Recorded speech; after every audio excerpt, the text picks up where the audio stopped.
A journey map is typically an end-to-end walk through a user's lived experience. It's a process from start to finish, from left to right. Journey mapping is one of the main techniques that my teams use. The way we do journey maps is we typically start with the top row and we break it into subsequent swim lanes. In that top row, you gather the process from start to finish, left to right. In the rows below it, you look at pain points, things that go wrong or cause headaches at each of the steps in the process.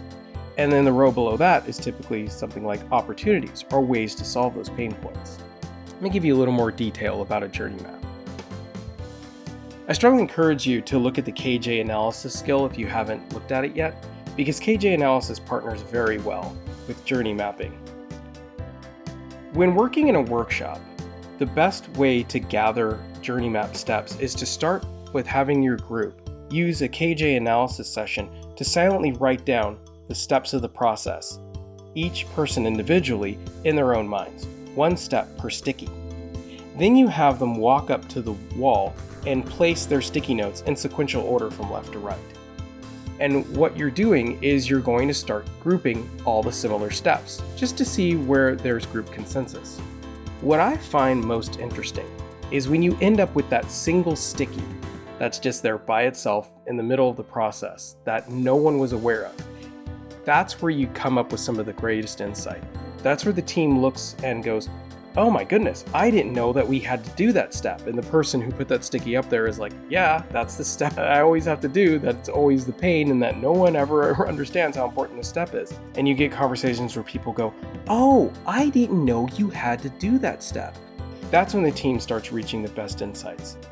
So being able to see the entire process from left to right and get those insights and understand each person's role is the first step in creating a shared understanding of the entire process, and it ends up being so important in breaking down different walls and silos in a bureaucracy. One of the key points, invite people to the journey mapping exercise from each step that has a part in this process. So sometimes there might be people who are even outside of your organization that you need to invite into a journey mapping session. The second step in the journey mapping exercise is to start looking at pain points. So generally after a short break, you have everyone do another session of KJ analysis where they silently write down the pain points that happen at each of these steps. After giving them 5 minutes to write down pain points, have them place them on the wall underneath each step that corresponds to that pain point. Understanding that some pain points might correspond to multiple steps, and that's fine, just have people place it where it makes the most sense. But this is where the grouping, the affinity part of KJ analysis is so interesting. You'll find that people tend to start grouping things either by frequency or by severity. And it's actually okay to let people create additional stickies and place them on the wall as applicable here. But the important thing is to let the team and the group together create that pain point mapping to the steps. And this is also where your KJ analysis voting comes in really handy.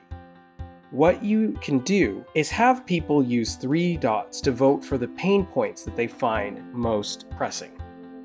Then after another short break, typically you'll next have folks do brainstorming exercises, because the next step is where you start bridging the gap between defining and understanding a problem to starting to move into ideate, where you start thinking about possible solutions.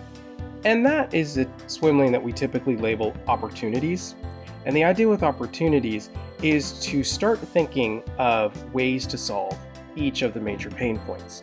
So again, do a KJ analysis session where people come up for about 5 minutes with ideas to solve those problems, write them down, a single idea per sticky, group them together, and then give them a label name, and then start to look at how these opportunities address the different pain points.